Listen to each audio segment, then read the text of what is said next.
Welcome back. I'd like to take this time to apologize for the technical problem that we had earlier on. This is ANC News, and joining me tonight is ANC Ekurhuleni Regional Chairperson and Executive Mayor of the City of Ekurhuleni, Mzondile Masina. Mayor, thank you so much once again, and thank you for your patience. Thank you. You have been on the campaign trail for the past few weeks, and yesterday you were with the DSG, Jesse Duarte. I mean, what's the feeling on the ground? What are the concerns that people are talking about? Well, thank you very much. Generally, everywhere we've gone, people are talking about jobs and what is the ANC response. So what we have been doing, especially when provincial and national leaders are coming, we have been articulating our economic development strategy, which will result in jobs. For instance, in the north, next to the airport, we are building a retropolis city, and you'll see that there are a lot of industries coming up there to create jobs.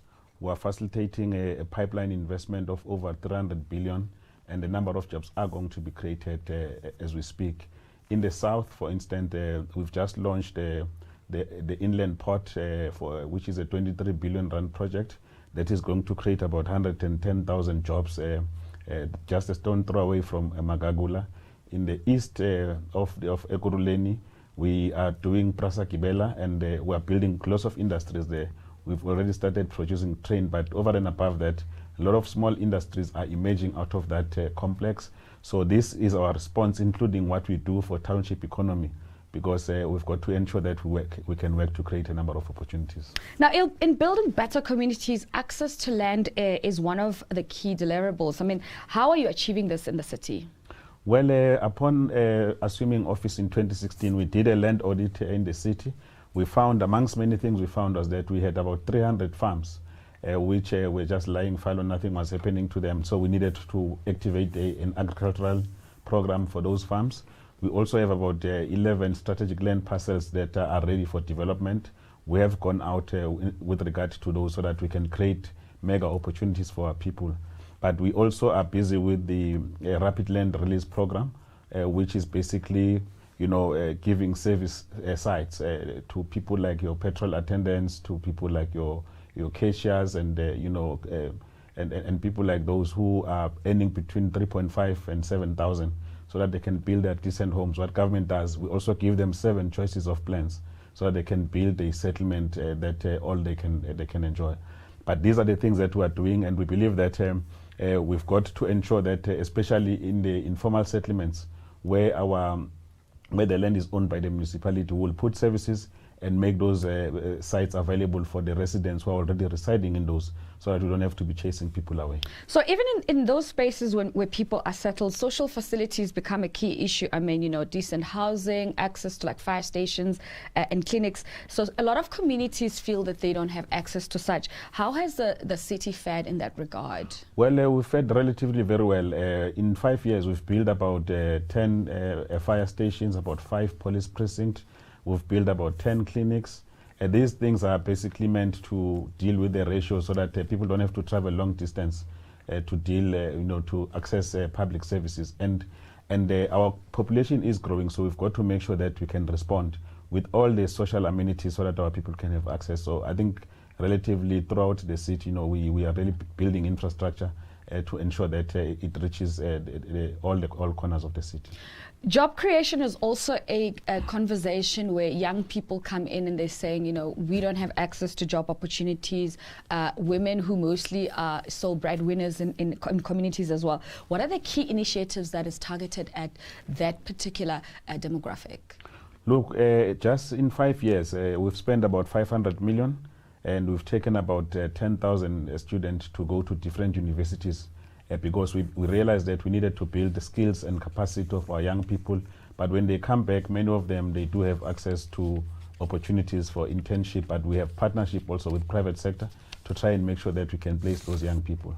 But in our own public procurement, we will spend about 27.5 billion over the past 5 years building different infrastructure. For instance, we've built additional 29 reservoirs for water in our area.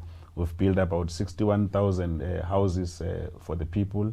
We've built over 300 kilometers of new road, and we've maintained it. All that money, we make sure that opportunities are accessed by women as a target group, by the youth as well as people with disability. So we can say that the situation is much better than it was, but obviously it's not enough because COVID has not made it easy. Many people in the process also lost jobs. So it's a moving target that we'll have to chase as the African National Congress.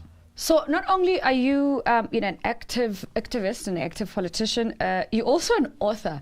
And because we're talking local government, your book speaks to that. Future Realities of Coalitions in South Africa, Governments in Metros, 2016 to 2021.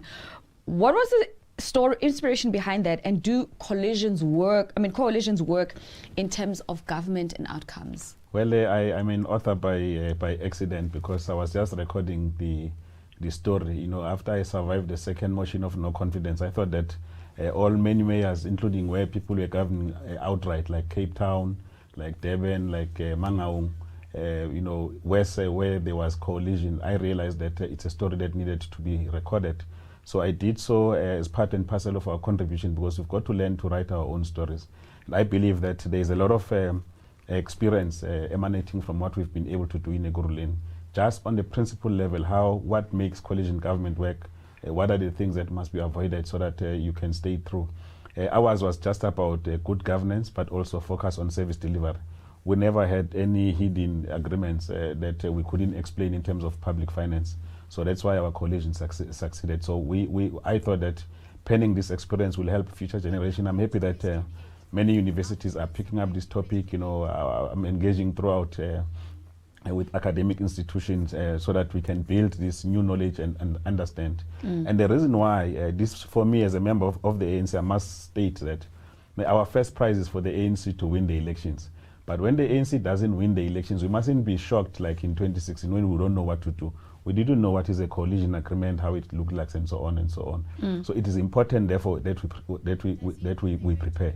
In the book, we argue that there has to be a framework so that it's not a hidden agenda of individual or party leaders, so that even the communities that have voted, they know what is likely to happen. In that way, you will be able to have sustainable local government. Otherwise, as long as this coalition remains secrets between parties, it will not take the country forward. And I'm arguing that because, the ANC has come up with a theory of building a national democratic society. That idea can't die because we've lost the elections. So we've got to make sure that as a true leader of society, even in difficult times, our ideas must find expression in society. Do you see a lot more coalitions coming through in these elections in 2021? Well, the first prize is the ANC to win. But if the ANC doesn't win, if there are a lot of coalitions that must be formed, they must be ideologically sound. So the ANC must engage as a party. It must engage with this topic so that it is not found wanting, because we can't just allow, because the loss of power by the ANC, you can see what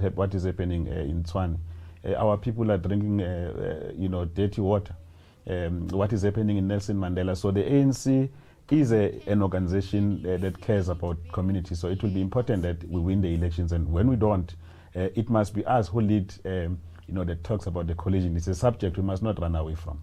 Okay, what do you say to people who support the ANC, who say coalitions, if the DA is a party, especially with recent happenings, is that something that should be considered? Well, DA is a disaster for the ANC. That's why it has not worked with EFF.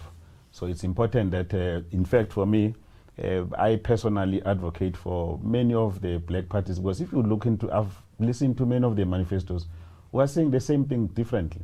The DA is saying something else. You see how they've been fumbling with their adverts and how they praise people who have murdered almost 300 people. So that's not the party that can have a sustainable coalition with the ANC. Okay. All right. So let's talk about the, struggles that most municipalities face when it comes to management of finances. As a Ekurhuleni, you've recorded clean audits, a few successive years. How have you been able to achieve that?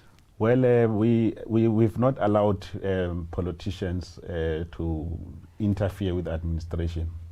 We've allowed the administration throughout. A water engineer is a water engineer. A person who manages finance is a CA.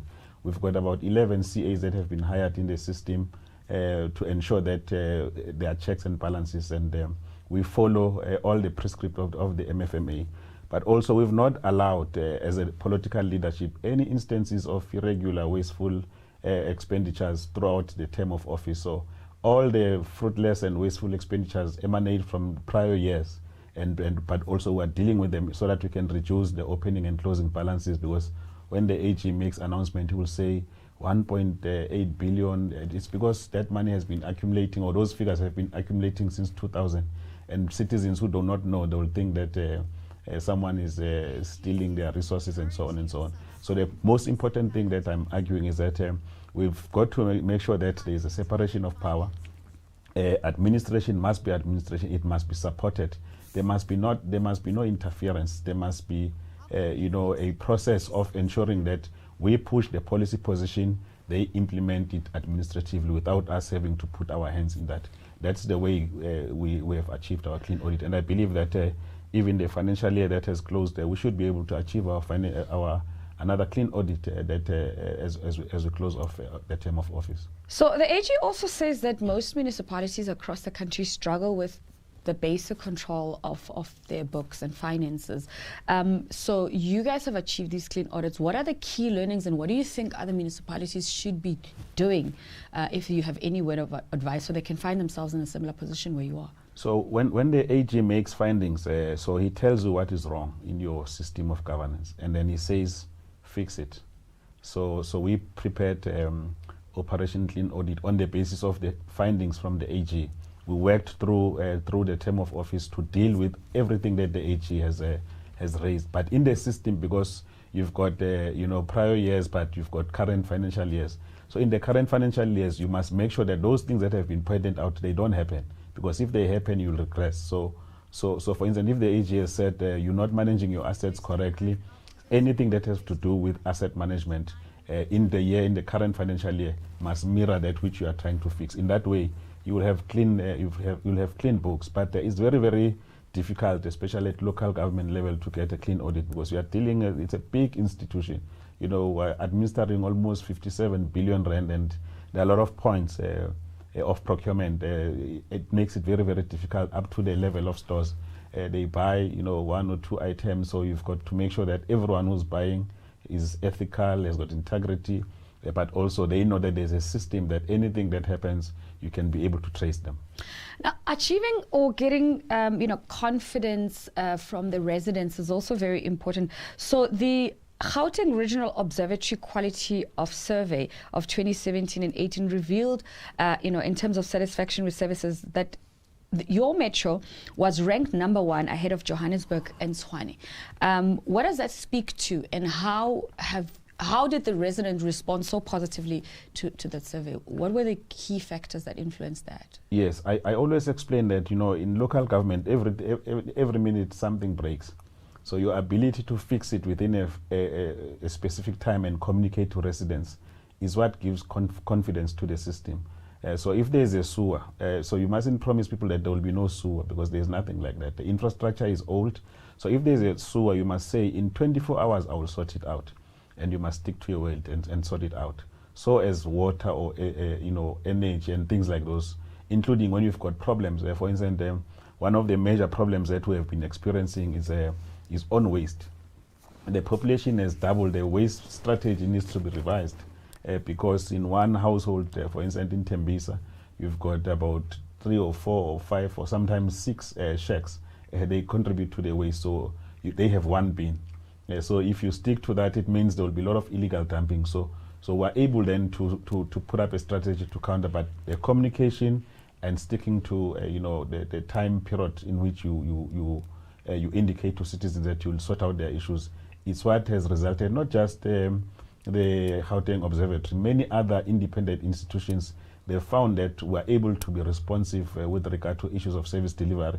And where there is something wrong, I was telling the team that simple things like in our social media, we don't hide that which is wrong. If there's a road not tarred or there's a sewer, we show it the way it was and we fix it, and we show that we fixed it. So that's why there's a confidence in our system of government. So last week we got to spend time with some young people, mainly from the province of Gauteng, and we'd like to talk to some more young people who are in leadership from across, parts of the country. And one of the questions we asked them is, how are they going to make sure that they're visible and their voices are heard, and the new ideas that they bring to the table, are received by established leaders or older leaders. You're a chair of the region of Gurulane. How are you working closely with young leaders in the community who want to emerge as well as future, mayors? Well, future belongs to the youth, and the youth must give themselves enough time to learn, because if you rush, you are likely to crash. All of us, we're a generation that came from the student movement to the youth movement, and ultimately we are now given a responsibility to lead the ANC. If it has taken us almost 33, 34 years of service in the organization, so young people must have time to learn. And I'm happy that, in our city, for instance, almost of the 109 councillors that we currently have, about 39 of them now in the system are young people below the age of 35. When they come into council, they must know it's an institution of government. They take oath. They must respect that institution. They must respect processes, and we'll work with them to make sure that they shine, because the future belongs to the youth. What do you think are the challenges that young leaders face when it comes to those ethics and values? Actually, leaders in generally, that they struggle with that to deliver on the promises that have been made to the community and public at large. What are the things that trap leaders within that? Look, this is my personal view. Local government is over-regulated. Literally, there is nothing you can do without a particular law or some memorandum from National Treasury or COGTA. So it's very, so if you are impatient, you are bound to make mistakes.